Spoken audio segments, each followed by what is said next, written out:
But well, you could one just thing, add. Well, one thing I just thought we have had some thoughts about tomorrow, and also maybe some of you have some particular wishes or that you'd like to express about that. And but the one thought we did have about we might do tomorrow is tell stories rather than present ideas or information. To tell stories, and Terence has some stories, I have some stories, and many of you will have some stories, and that are related to your theme. And stories, I mean, one way of looking at our lives is that we're creating and living out each story, and we're trying to make it stories that are interesting and productive and life-sustaining, life-enhancing. What are stories that have your own personal stories that have happened to you, or fairy tales, myths, or ones that that you're working with in your process that you might want to share. So, and we might want to use a staff for that, a talking staff, so that the storyteller has the staff and pay a little attention to the flow. So you might dream about that. You might have some dreams, and so. That's what we have in mind about tomorrow. I did want to mention one little thing that may be happening around here, and I want to mention it in the sense of sharing an observation in the spirit of perhaps some of you are also picking it up. I had a dream last night, and I've since talked to two other people who had similar dreams last night here, in which there was some kind of attack by not so friendly spirits. In my case, they were just indistinct humanoid. Could have been aliens, could have been humans. I had no way of knowing. I didn't know anything except their intent. They caused me actually to scream in my dream. And somebody else experienced a gang of street punk gangsters, kind of challenging, invading, intruding. So there may be something happening right, during this. Or paranoia on anybody, but just to tune in, and perhaps some of you will have something to report tomorrow, or perhaps some of you know about it already. If you do, I'd appreciate knowing about it, and there might be some opportunities to discuss it. Pay attention, you could be the next Whitley Strieber. Yes. Abductee. So maybe we should end with some a few minutes of drumming, and then when is dinner?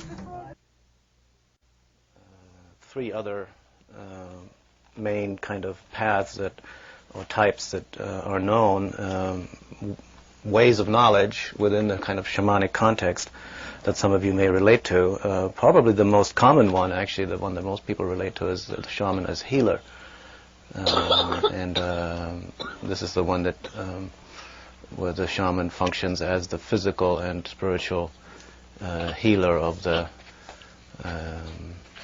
his family, his or her family, and immediate village or tribe, and does shamanic work for the purposes of healing. Part of that includes an aspect of the warrior. The warrior is a necessary part of the healer function, because in the process of health maintenance, the warrior function is the function that defends your body against infections and toxins. The immune system is the warrior function of the body, of our system, seen as an aspect of healing, maintaining the integrity of the system. And then another very prominent path is the one that Terence referred to a great deal yesterday, was the path of the artist or the maker.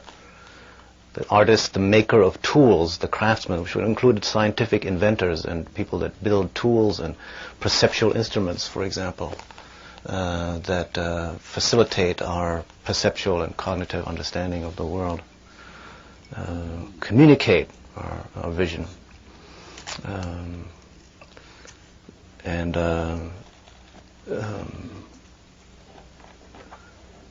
So, and then another path is the path of the seer, or prophet or visionary. In some cultures, such as the ancient Paleolithic Basque culture of Europe, the sole surviving pre-Indo-European culture in Europe, they have a class of people called vision makers, who are the ones that you go to if you have a problem, or you need to get you want to get an insight into your life path, your life destiny. Kind of professional oracle, as it were. So I wanted to share that with you because it might trigger off some thoughts about, I see different people who are engaged in shamanic work having different combinations of those different qualities. Terence is obviously very strong on the explorer, adventurer, and the artist, communicator.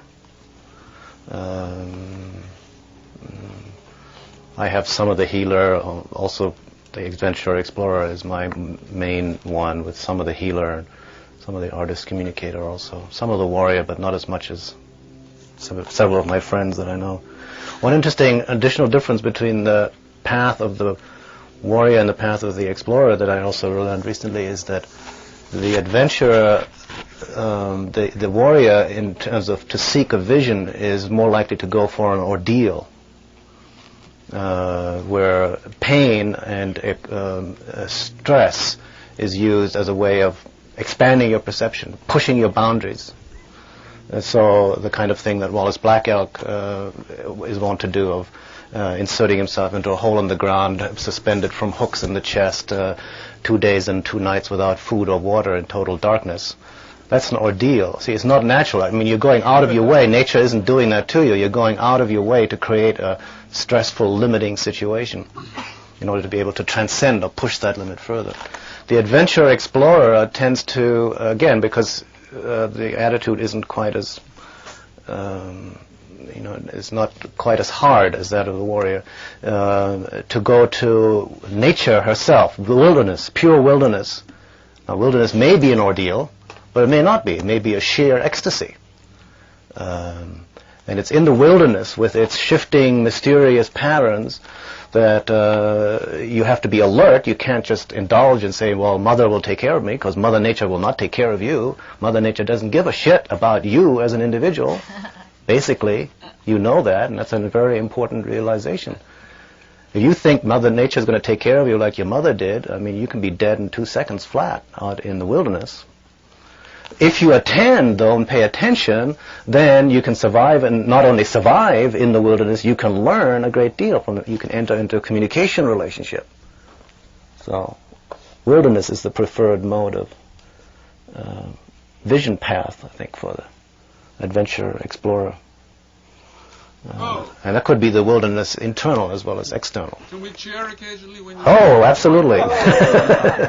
Okay, so having said that, I want to read you a brief passage from Blake's The Marriage of Heaven and Hell, in which he summarizes basically what both Terence and I said yesterday in a few memorable lines. The ancient... know who's on top in terms of literature. well, he was one of our great visionaries. He saw it at an early age. The ancient poets animated all sensible objects with gods or geniuses, calling them by the names and adorning them with the properties of woods, rivers, mountains, lakes, cities, nations, and whatever their enlarged and numerous senses could perceive. Oh! And particularly, they studied the genius of each city and country. You know, they had this concept of the genius loci, spirit of the place, placing it under its mental deity, until a system was formed which some took advantage of to enslave the vulgar by attempting to realize or abstract the mental deities from their objects. Thus began priesthood. Very important sentence. Till a system was formed which some took advantage of and enslaved the vulgar by attempting to realize or abstract the mental deities from their objects. Thus began priesthood. That's you two. No way, Jose. Choosing forms of worship from poetic tales, and at length they pronounced that the gods had ordered such things. Thus men forgot that all deities reside in the human breast. Oh.